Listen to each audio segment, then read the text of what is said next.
Assalamualaikum warahmatullahi wabarakatuh. Bismillah, alhamdulillah, wa syukrulillah, wassalatu wassalamu ala rasulillah, wa ala alihi wa sahbihi wa mawalah, wa la hawla wa la quwata illa billah, amma ba'd.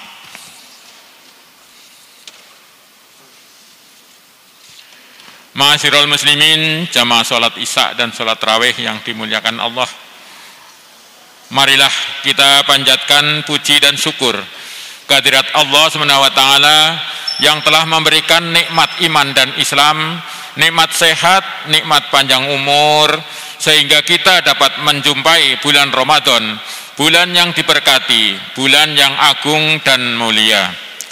Hadis Nabi menyebutkan, "Man fariha bituhu li Ramadana haramallahu jasadahu 'alan niran."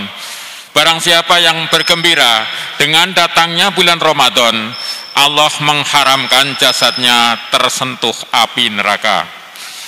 Maksudnya bergembira di sini bukan hanya senang saja dengan datangnya bulan Ramadan, tetapi harus disambut dengan segala kehormatan dan kebebasan sesuai dengan keagungan dan kemuliaan tamu yang datang itu, yakni bulan Ramadan. Penyambutannya tidak hanya dilakukan dengan ucapan selamat datang saja, tetapi juga dilakukan dengan mengisi acara di bulan Ramadan dengan kegiatan-kegiatan ibadah dan amal kebajikan, terutama melaksanakan puasa, sholat tarawih, tadarus, dan amal kebajikan lainnya. Kesemuanya ini hendaknya dilaksanakan karena Allah dalam usaha mendekatkan diri kepadanya, meningkatkan takwa, serta untuk memperoleh maghfirah daripadanya. Bapak Ibu para jamaah yang kami hormati, perlu diketahui bahwa kegiatan dalam bulan Ramadan yang dilaksanakan di masjid ini diantaranya melaksanakan sholat tarawih, ceramah Ramadan, tadarus, dan amal kebajikan lainnya, khususnya menyediakan makanan ringan untuk takjil buka puasa dan tadarus selama bulan Ramadan. Karena sesuai dengan hadis Nabi, barang siapa yang memberi makanan orang berbuka puasa, maka pahalanya sama dengan orang yang berpuasa itu tanpa dikurangi sedikit pun. Untuk itu tidak menutup kemungkinan bagi para jamaah yang ingin beramal dengan menyediakan makanan ringan untuk takjil buka puasa dan tadarus dapat menghubungi pengurus masjid. Selanjutnya perlu diinformasikan bahwa sholatul lail, khususnya sholat tarawih, bilangan rakaatnya bermacam-macam. Yang pertama, di masa Rasulullah SAW, 8 rakaat sholat tarawihnya ditambah 3 rakaat witirnya. 2 di masa Khalifah Umar bin Khattab, 20 rakaat sholat tarawihnya ditambah 3 rakaat sholat witirnya. 3 di masa Umar bin Abdul Aziz, 36 sholat tarawihnya ditambah 3 rakaat witirnya.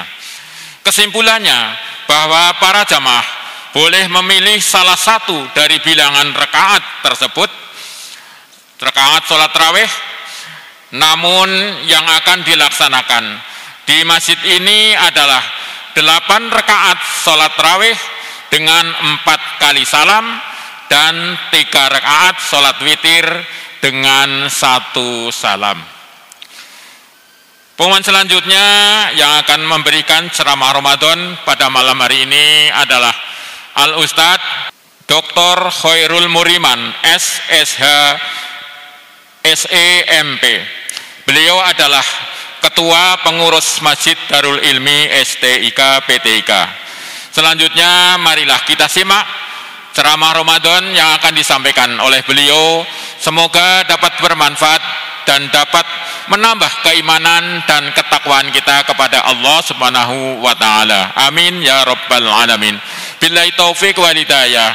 Wassalamualaikum warahmatullahi wabarakatuh. Assalamualaikum warahmatullahi wabarakatuh.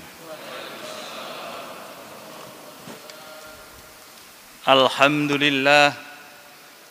Alhamdulillahilladzi hadana lihada wa ma kunna linahtadiya laula an hadana Allah.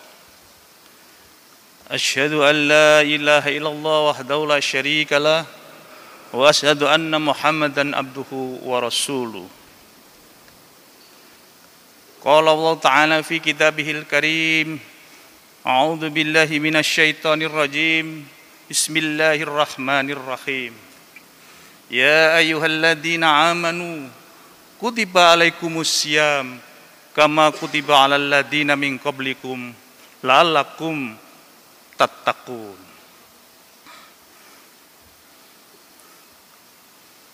Hadirin sidang salat tarawih yang dimuliakan oleh Allah SWT. Marhaban ya Ramadan. Pada malam hari ini kita masuk dalam rangka menghormati bulan Ramadan yang insya Allah besok ditandai kita akan melakukan shaum di dalam bulan Ramadan ini 1 bulan penuh. Mudah-mudahan kita senantiasa diberi kesehatan, diberi kekuatan, diizinkan oleh Allah bertemu dalam bulan Ramadan ini dengan sukaria menyambut kehadiran bulan ini. Karena pada bulan ini banyak sekali manfaat yang bisa kita peroleh, baik manfaat secara sosiologis maupun manfaat secara kesehatan. Hadirin sidang jamaah salat tarawih yang dimuliakan Allah SWT. Biasa di dalam bulan Ramadan ini ada satu ayat yang memang selalu akan didengungkan. Dan ayat itu berakhir dengan kata tattaqun, yaitu takwa. Apa sesungguhnya takwa ini? Ada 2 dimensi takwa di dalam kehidupan kita ini. Pertama adalah dimensi tauhid, di mana pada dimensi ini setiap manusia, setiap insan yang hidup akan selalu tunduk dan patuh kepada norma-norma, kepada aturan main yang diberikan oleh Allah SWT bersama Rasulnya Muhammad SAW. Disitulah kita sebagai manusia merasa berada pada titik nol atau titik nadir. Tidak ada kekuatan, tidak ada kekuasaan, tidak ada jabatan yang sesungguhnya kekal dalam yang itu. Yang ada hanyalah sebuah pertanggungjawaban ketauhidan kepada Allah SWT atas jabatan, atas kekayaan, atas kedudukan, dan atas status yang kita miliki. Disitulah Allah menguji kepada umat manusia, terutama orang-orang yang beriman, sehingga mereka memahami apa makna dan arti hidup dan menjalankan kehidupan di dunia ini. Oleh karena itu, untuk sukses di dalam kehidupan dunia menuju kehidupan akhirat, maka salah satu dimensi yang paling berperan juga adalah dimensi sosial, di mana dimensi ini menekankan kepada kita membangun sebuah relasi antara manusia dengan manusia lain, antara manusia dengan kelompok, antara kelompok dengan kelompok, yang tentunya harus mengikuti norma dan etika di dalam kehidupan. Kita sebagai orang yang memiliki banyak hal, sejauh mana atau seberapa besar kita bisa bermakna kepada orang-orang di sekitar kita. Dan inilah makna takwa sesungguhnya. Oleh karena itu, di dalam surat Ali Imran ayat 134, di sana ada indikator, ada kriteria sesungguhnya apa yang menjadi tolak ukur bahwa kita hidup di dunia ini dikatakan bertakwa kepada Allah Subhanahu wa taala. Hadirin sidang jamaah tarawih yang dimuliakan oleh Allah Subhanahu wa taala. Yang pertama atau indikator pertama bahwa kita dikatakan takwa adalah alladzina yunfikuna fis sarra'i wad dharra'i, bahwa kriteria pertama ini menekankan kepada seberapa ikhlas, seberapa besar kontribusi kita di dalam senantiasa mengeluarkan sebagian rezeki atau harta kita untuk infak di jalan Allah. Dan di sana ada kriteria was-sarra'i wad-dharra, baik dalam keadaan lapang maupun dalam keadaan sempit. Artinya bahwa dalam situasi dan kondisi apapun, maka kita di sana diwajibkan oleh Allah untuk senantiasa berinfak. Apapun bentuk infak itu, lebih-lebih di masa Covid yang senantiasa banyak masyarakat yang terjepit masalah ekonomi, masalah pangan, masalah kesehatan dan sebagainya. Apa yang bisa kita berbuat untuk mereka? Ketika kita senantiasa melakukan kepedulian untuk itu, meringankan beban mereka yang terhimpit, maka itu salah satu indikator yang dibangun oleh Allah untuk menuju ketakwaan. Yang kedua adalah wal kadhiminal ghaid. Orang-orang yang bertakwa kepada Allah Subhanahu wa taala dan Rasulnya adalah orang-orang yang senantiasa mampu mengelola amarah, mampu mengelola emosi, sehingga dia tidak meledak-ledak emosional. Karena dengan meledak-meledak emosi, amarah, maka ini sesungguhnya adalah ada nafsu-nafsu syaitan yang sudah menggerogoti dalam hati kita. Dan akhirnya apa yang terjadi? Banyak perilaku-perilaku yang menyimpang, yang terkadang itu menurut dia itu adalah benar, tapi sesungguhnya itu melanggar norma atau etika atau hukum-hukum Allah Subhanahu wa taala. Banyak hal itu bisa terjadi di masyarakat kita. Oleh karena itu, ujian kesabaran ini memang sungguh berat. Karena kita sebagai insan, sebagai jiwa yang memiliki jiwa, dan sebagai manusia biasa, terkadang kita lepas kontrol untuk itu. Dan akhirnya akan menjerumuskan perilaku kita ke dalam sesuatu perilaku yang tidak diperkenankan oleh Allah Subhanahu wa taala. Oleh karena itu kita kelola tingkat emosional kita secara psikologis gitu. Kemudian kriteria yang ketiga itu adalah wal afina 'anin nas. Orang-orang yang senantiasa mampu memberikan maaf kepada sesamanya, itu adalah lebih mulia di hadapan Allah daripada orang yang meminta maaf.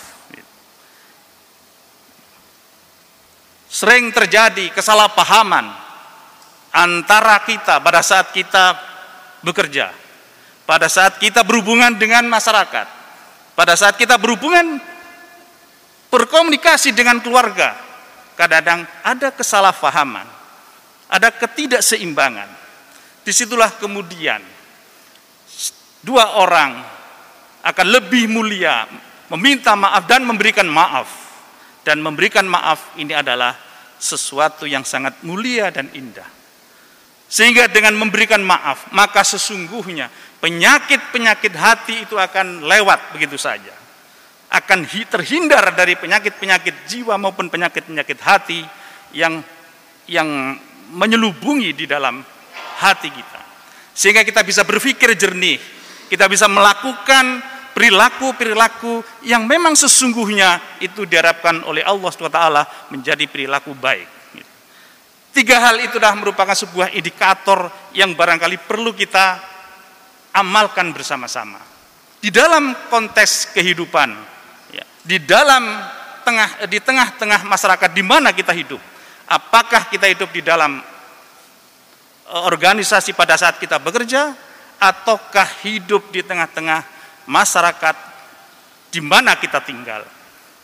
Inilah ciri-ciri yang barangkali diharapkan oleh Allah.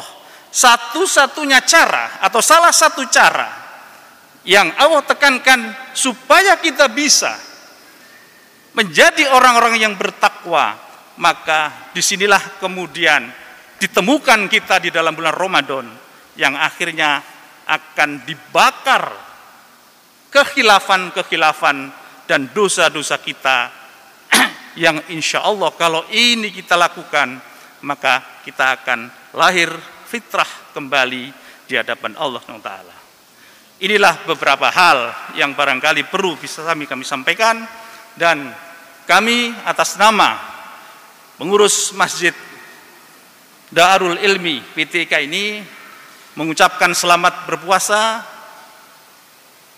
Pesan kami adalah perbanyaklah kegiatan-kegiatan ibadah yang insya Allah di masjid ini, kalau misalnya kepingin tadarusan, kita siapkan tempat, kita siapkan sarananya di sini. Bahkan insya Allah kita juga akan menyediakan makan sahur bagi mereka-mereka nanti atau Bapak Ibu sekalian yang sempat untuk itikaf pada malam-malam yang dimuliakan oleh Allah SWT. Mudah-mudahan sekelumit apa yang saya sampaikan ini bisa menjadi pembelajaran bagi saya khususnya dan bagi Bapak Ibu sekalian. Semoga kita bisa melaksanakan ibadah bulan Ramadan ini dengan penuh keikhlasan sehingga kita bisa memperoleh keberkahan di dalam hidup dan kehidupan kita. Terima kasih, kami akhiri. Wassalamualaikum warahmatullahi wabarakatuh.